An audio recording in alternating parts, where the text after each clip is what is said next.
Bienvenidos a Perspectiva Criminológica, un espacio dedicado a la criminología, la seguridad y la prevención. En este episodio haremos un repaso por las noticias más relevantes sobre seguridad ciudadana en Costa Rica durante el último mes. Además, Valery Contreras y Rodrigo Rojas nos hablan sobre criminología ambiental y percepción de la seguridad en sus cápsulas informativas Patitas Amigas y Zona Segura. Y por último, no puedes perderte la entrevista con el experto Robert Bacon sobre financiamiento a organizaciones criminales en la región de Centroamérica. ¡Comenzamos!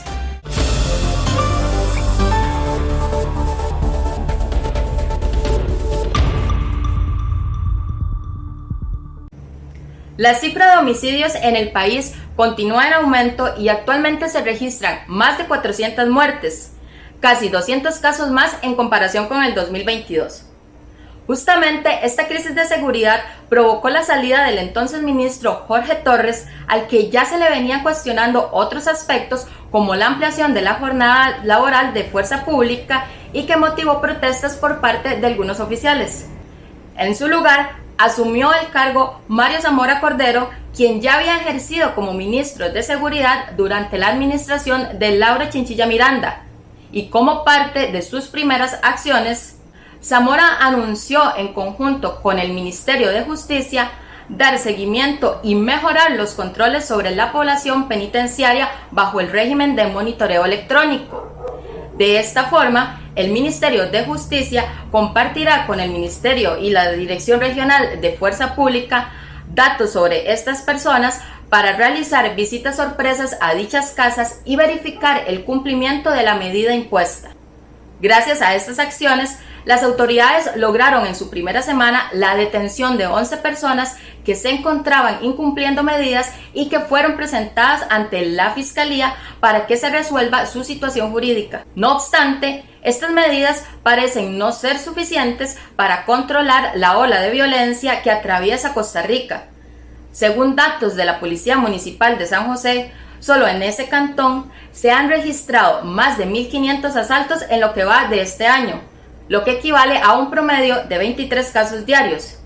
Y aunque la cifra ha disminuido en comparación con el año anterior, resaltan que las estructuras criminales muestran una gran facilidad para reclutar a nuevos miembros y poder seguir operando. En temas penitenciarios, el pasado 9 de junio, el Juzgado de Ejecución de la Pena de Alajuela ordenó el cierre inmediato del Centro de Atención Institucional Gerardo Rodríguez Echeverría debido a las malas condiciones que presenta el lugar. Esta no es la primera vez que se solicita su cierre, ya que en el 2021 ese mismo juzgado había ordenado lo mismo. Entre los aspectos que motivaron su cierre está el hacinamiento, la imposibilidad de separar indiciados de sentenciados, riesgos de higiene alimentaria, entre otros. Es importante señalar que estas situaciones no solo afectan a las personas privadas de libertad, sino también a todo el personal administrativo y penitenciario que labora en el sitio. Anteriormente, el ministro de Justicia y Paz, Gerald Campos, señaló la falta de recursos por parte de la institución para atender las diferentes necesidades de los centros penitenciarios, además de otras falencias como los criterios técnicos emitidos por el Instituto Nacional de Criminología, el cual opera únicamente con una profesional en esta área. Debido a lo anterior, en el mes de abril se presentó a la corriente legislativa el proyecto Ley del Sistema Penitenciario Nacional bajo el expediente 23.688 y que de aprobarse derogaría la actual ley de la Dirección General de Adaptación Social. La iniciativa propone, entre varios cambios, una reforma para que se suprima la frase Instituto Nacional de Criminología y en su lugar se lea Instituto Técnico Penitenciario. Hasta el momento, se desconocen los alcances que tendría dicha reforma para el INC, ni se cuenta con algún pronunciamiento público por parte del Colegio de Profesionales en Criminología de Costa Rica sobre su posición al respecto o si se está analizando el tema a lo interno en alguna de sus comisiones de trabajo. Y de esta forma concluimos nuestra sección de noticias. Los dejo con Valery Contreras y su cápsula informativa Patitas Amigas.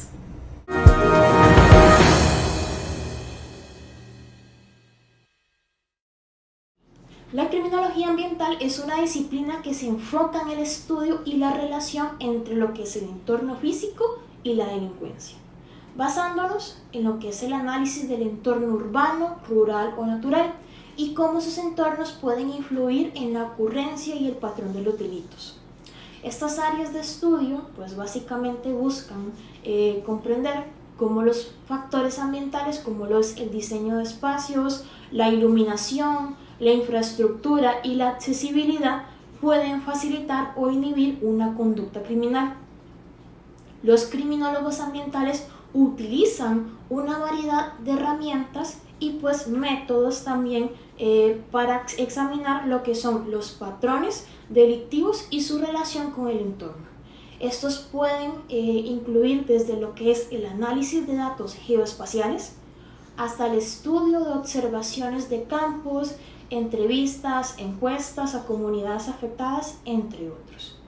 Las investigaciones realizadas en este campo de la criminología han revelado varias conclusiones muy importantes, entre las cuales destacan las siguientes. Como punto número 1 tenemos lo que es la importancia del diseño urbano adecuado para la prevención del delito. Ahora bien, el diseño de espacios urbanos pueden tener un impacto significativo en lo que es la prevención del delito. Como punto número 2, características como lo que son calles bien iluminadas, espacios abiertos, bien cuidados, áreas de juegos y la presencia de áreas de vigilancia natural pueden disuadir a los delincuentes y fomentar una mayor seguridad entre las comunidades. Como punto número 3, pues podemos decir que la importancia del uso adecuado del espacio para evitar lo que son actividades delictivas. Ahora bien, la criminología ambiental ha demostrado que la forma en que se utiliza un espacio puede influir en una actividad delictiva.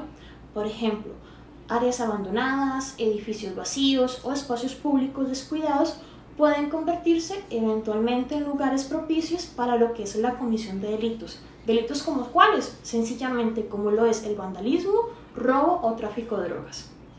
Por último, el uso activo de esos espacios como lo son parques, centros comunitarios o áreas recreativas pueden fomentar la interacción social y disuadir la delincuencia. Ahora bien, con la criminología ambiental también podemos analizar lo que es la violencia justamente dirigida hacia los animales, ya que este tipo de criminología puede desempeñar un papel importante al analizar y comprender las conexiones entre los delitos contra los animales y el entorno en donde ocurren esos delitos. Algunos estudios y teorías criminológicas han demostrado que la crueldad hacia los animales pueden estar relacionadas con la violencia interpersonal y otros delitos graves sencillamente.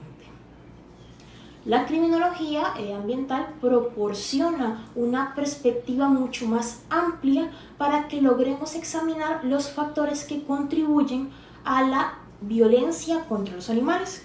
Y esto puede incluirse desde el estudio de las condiciones de vida de los animales de granjas, los animales de vida silvestre y aquellos que consideramos animales de compañía o mascota, los típicos como lo que son los perros y los gatos, hasta también lo que es la influencia de la cultura y las normas sociales en la consideración de los animales, y así como también lo que es la degradación del medio ambiental y cómo esta degradación pues, puede afectar eventualmente al bienestar animal.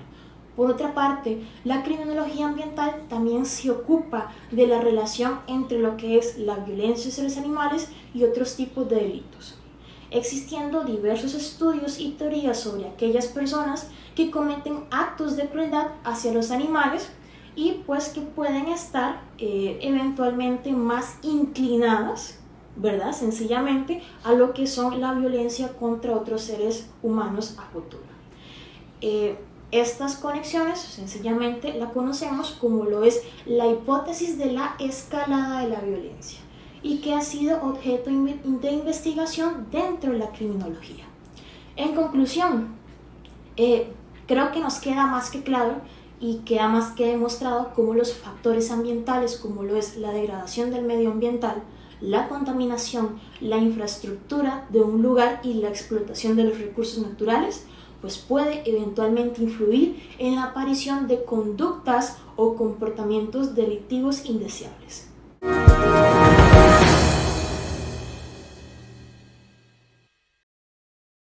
Hola, muy buenas. Saludos. De nueva cuenta, el licenciado José Rodrigo Rojas Valerín para abordar un tema de suma importancia, como lo es el sentimiento de seguridad. Primero que nada, tenemos que entender la seguridad como cualquier ausencia de amenaza o de peligro, el cual va a generar en las personas un adecuado sentimiento de seguridad sobre su entorno. Por otro lado, tenemos también los elementos de inseguridad objetiva e inseguridad subjetiva. Entendemos la seguridad objetiva como la cantidad de fenómenos que impactan directamente en las personas, y cuando hablamos de fenómenos nos referimos a fenómenos delictivos, sea de tipo patrimonial, contra la vida o de cualquier otra índole. Y nos referimos a inseguridad subjetiva, al sentimiento de inseguridad que tienen las personas basados en su entorno, que les genera temor, ansiedad o miedo. Eso lo podemos también medir desde un concepto del que ha sido muy conocido como el barómetro de la seguridad. Las personas basadas en su entorno o en experiencia de conocidos piensan o relacionan su entorno con una posible afectación o una posible ocurrencia de algún delito hacia ellos. ¿A qué me refiero? Las personas basadas en experiencias de otras personas, en lo que ven en los medios de comunicación o en la misma desconfianza de las autoridades, les genera un sentimiento de inseguridad y de temor a ser posibles víctimas de hechos delictivos. Esto lo podemos entender también desde la parte de las teorías criminológicas de la prevención situacional del delito, que abarcan lo que es la rama de la criminología ambiental. Esas teorías de la prevención situacional del delito nos brindan los mecanismos teóricos para poder entender cómo las personas y su relación con el entorno generan ese sentimiento de seguridad o ese sentimiento de inseguridad. Teorías como la teoría de la elección racional, la teoría de las actividades rutinarias nos arrojan datos o nos arrojan mecanismos teóricos o instrumentos teóricos que nos indican que conforme las personas actúan en su entorno, así pueden ser posibles víctimas de delito. Ahora, es necesario entender también que las autoridades juegan un papel importante en ese sentimiento de seguridad o de inseguridad, ya que basados en los mecanismos de prevención que ejecuten las autoridades, sean estatales o locales, así van a generar un sentimiento de seguridad en las personas. Por ejemplo, calles poco iluminadas, espacios públicos como parques sin patrullaje policial, sin adecuada iluminación, sin adecuada vigilancia natural o artificial, va a generar en las personas ese sentimiento de que pueden ser posibles víctimas de un delito. Por esto es indispensable que las autoridades entiendan desde las personas, desde los datos o la información que brindan las personas, para poder medir ese sentimiento de inseguridad y poder generar mecanismos adecuados de prevención del delito.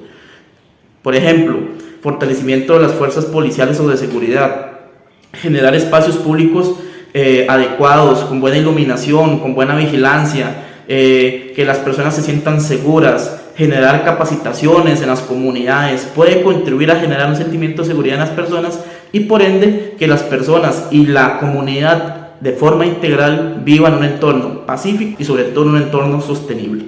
Muchas gracias.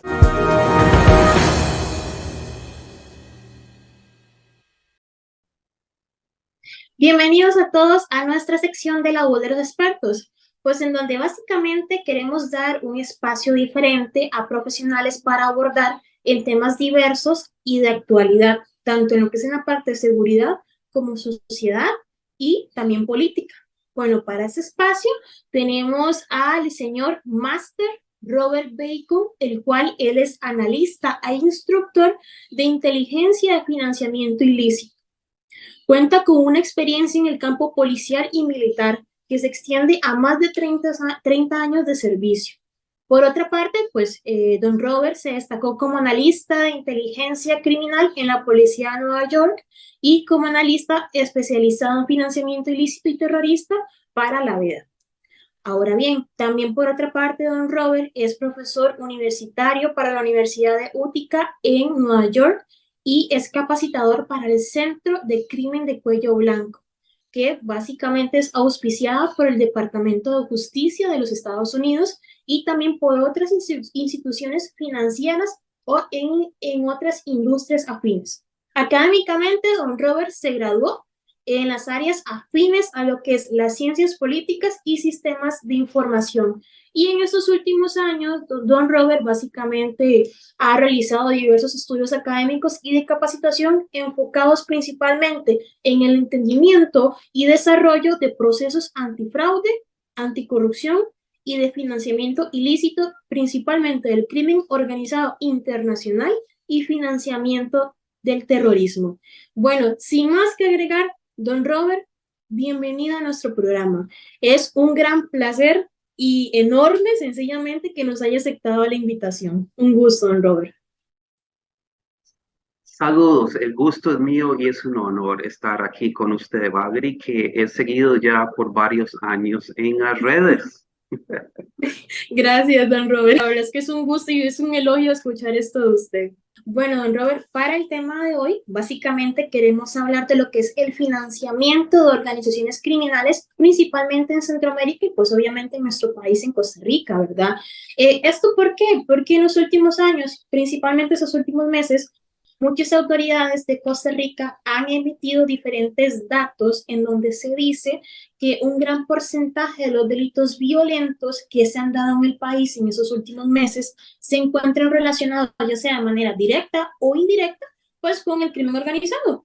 Y sabemos de que eso es una realidad muy similar al resto de la región de lo que es la parte centroamericana. E indudablemente y lamentablemente a la vez, esta cuestión que pasa a nivel centroamericano también tiene un impacto directo a nuestro país. Y pese a los esfuerzos invertidos por desarticular estas bandas criminales que de la misma manera manejan un gran poder y control económico, pues que le permiten seguir operando y reclutando nuevos miembros continuamente. Eliminamos unos y ya hay otros en cola continuando la fila para seguir esta parte de ese nivel táctico, la parte operativa en estas bandas criminales. ¿Qué puede opinarnos usted al respecto, don Robert?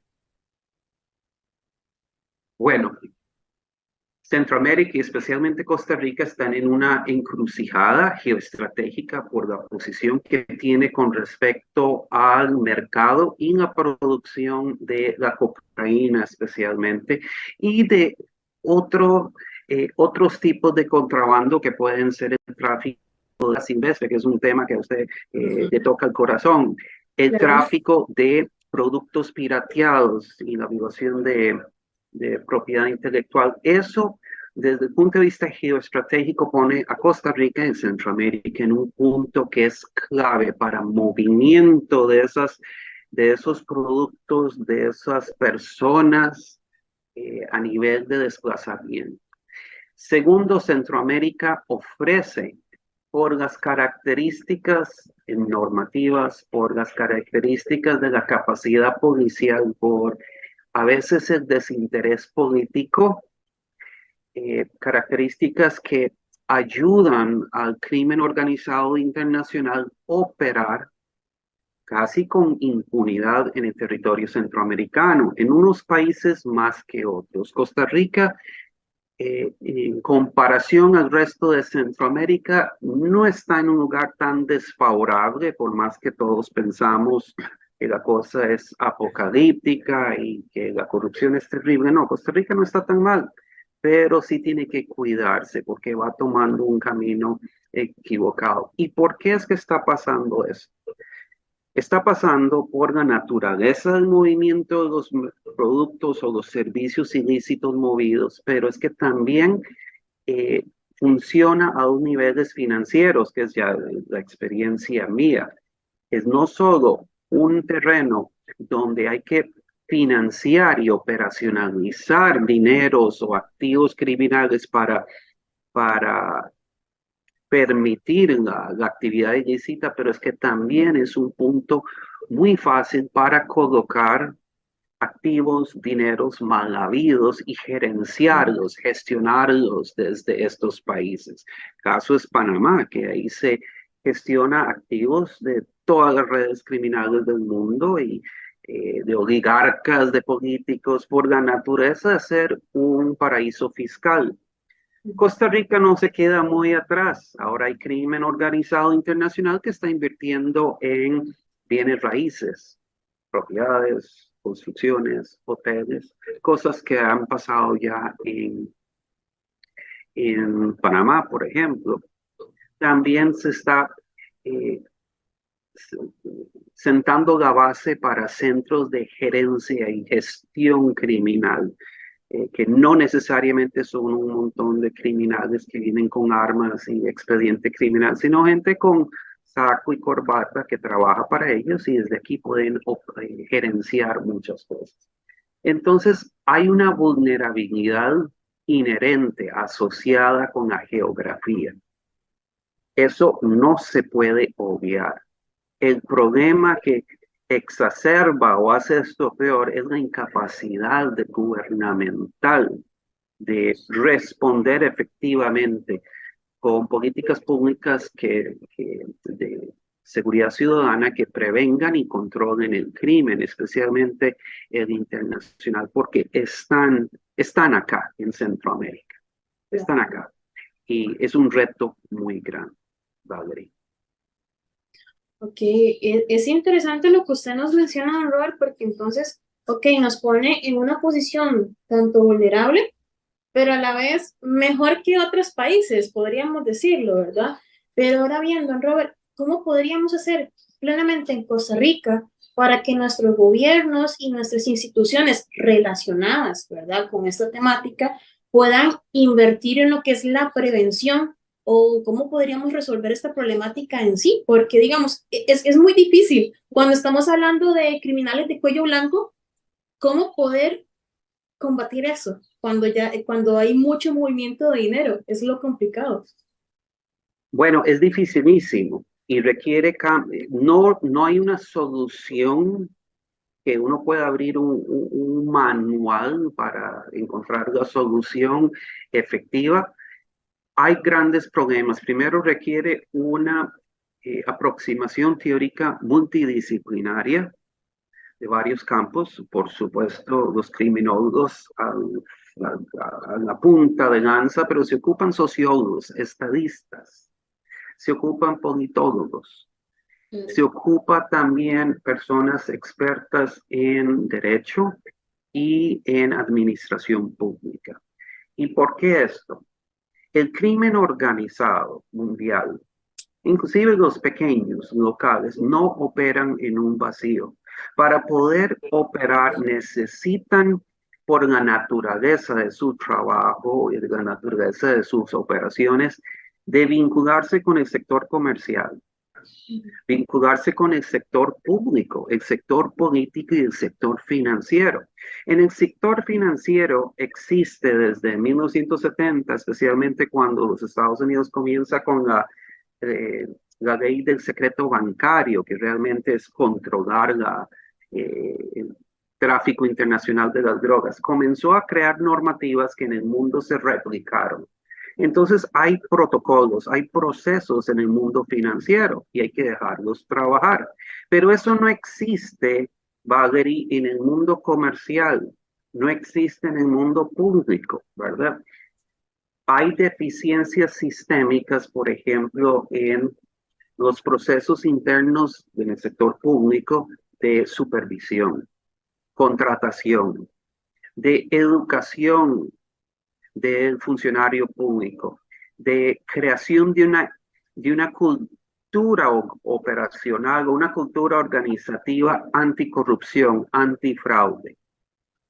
Esto es muy importante porque hay que fortalecer los procesos y no es fácil, pero hay recomendaciones, hay mejores prácticas, hay ejemplos en otros países que han funcionado.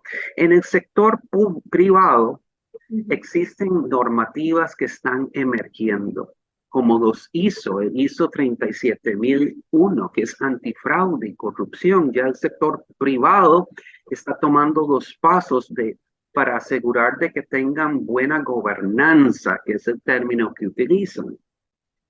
También se está comenzando a estudiar otros tipos de sectores, como el sector político. El sector político no es monitoreado mucho. ¿Y quiénes los monitorean? El pueblo o la prensa. En algunos países centroamericanos, como por ejemplo Guapiles, Guatemala, acaban de condenar a periodistas que estaban investigando a los corruptos. Y la cuestión es que, Badri, estoy hablando de empresarios financieros, comerciantes, servidores públicos, cuando estoy hablando de crimen organizado. ¿Y por qué? Porque estos son los que lo facilitan. En el transcurso de la acción policial tradicional, y esto ocurre en todo el mundo, en algunos países más que otros, generalmente se enfoca en hacer la acción policial o judicial en contra de los miembros más bajos de las organizaciones criminales. Los miembros que si usted los saca son fáciles de reemplazar. Pero las estructuras medias, los que usan saco, corbata, están con calculadoras, tienen fachadas de empresas, son los que mandan los pagos de soborno a los funcionarios, a los empresarios, y nadie los está tocando. Es más difícil a veces hacer esa investigación, pero la falla de la policía en muchos países, incluyendo en Estados Unidos, en unos lugares más que otros, dependiendo de la jurisdicción, son los parámetros analíticos que utilizamos. Estamos obsesionados por la acción cinética, agarrar a los malos, arrestarlos, ponerlos contra la pared, quitarles las armas, tomar los selfies y poner los titulares. Y eso es muy fácil cuando agarramos los de abajo. Pero no tenemos la sabiduría táctica de ir por aquellas estructuras que están más arriba. Valerie, le hago una pregunta a usted. Imagínese que la policía captura 20 toneladas de droga aquí en Costa Rica. ¿Cuántos cargamentos usted cree que pasan sin ser detenidos por cada uno que se agarra aquí? Un dato estimado. Eso es un dato totalmente, ¿qué les puedo decir? Es increíble. La mayoría del cargamento que se agarra acá en Costa Rica, sabemos bien que es como quien dice, un señuelo para que la carga grande pase por otro lado. Entonces, como quien dice, mientras que el policía se está diciendo, hizo un buen trabajo, decomisé 20 toneladas, por otro lado estamos viendo 80, 90 toneladas pasar. Entonces, sí, ahí es cierto, estamos mitigando un problema menor, pero el mayor lo estamos dejando de lado. Y también hay que entender que nuestras fronteras, principalmente la zona norte, acá por el lado de Peñas Blancas y la frontera con Nicaragua, estamos totalmente obsoletos en lo que es materia de tecnología para combatir ese tipo de problemas. Y la frontera sur, ni que se diga. Es cierto, bueno, por cada uno pasa, la técnica que está hablando usted de desviación de atención, que es una finta, es una táctica militar que utilizan, funciona. Entonces, eso es muy importante. Después, cuando se agarran cargamentos de verdad, y esto incluye en Europa, Estados Unidos, países desarrollados, muchas veces la policía solo va sobre la droga, no los procesos que soportan, que apoyan eso. Y eso es donde hay que cambiar los paradigmas. Toda la información relacionada con las drogas por sí, o el tráfico de personas, toda la información de eso, de la parte táctica, está bajo el dominio del grupo criminal. Sin embargo, las estructuras que lo facilitan, la estructura financiera, económica, corporativa, de pagos a funcionarios, de empresarios corruptos, todo eso está en bases de datos que no están bajo el control de los criminales, está en los bancos, está en las oficinas de registro, está en las oficinas de bienes raíces corporativas, las bases de datos corporativos, y ahí está al alcance de nosotros, pero no se trabaja muchas veces. Y a veces sospecho avanzar la idea que no se trabaja por diseño, porque cuando se hacen análisis de vínculos, ya sea por medio de comunicaciones, análisis de comunicación, análisis financiero, o de actividad encubierta, utilizando otras técnicas de investigación, se identifican a muchas personas poderosas. inclusive con fuerza política, que es mejor mantener las cosas así. Tenemos el caso de Honduras, que en un tiempo con la antigua la administración antecesora, la presidenta actual, era un narcoestado. Ahora lo tenemos en Venezuela. Los grupos criminales invierten hoy en día en política.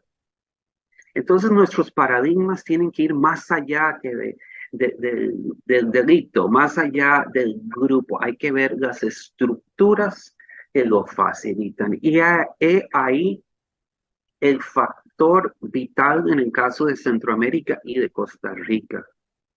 No se está poniendo la atención de una forma debida y con la intensidad de ver todo eso.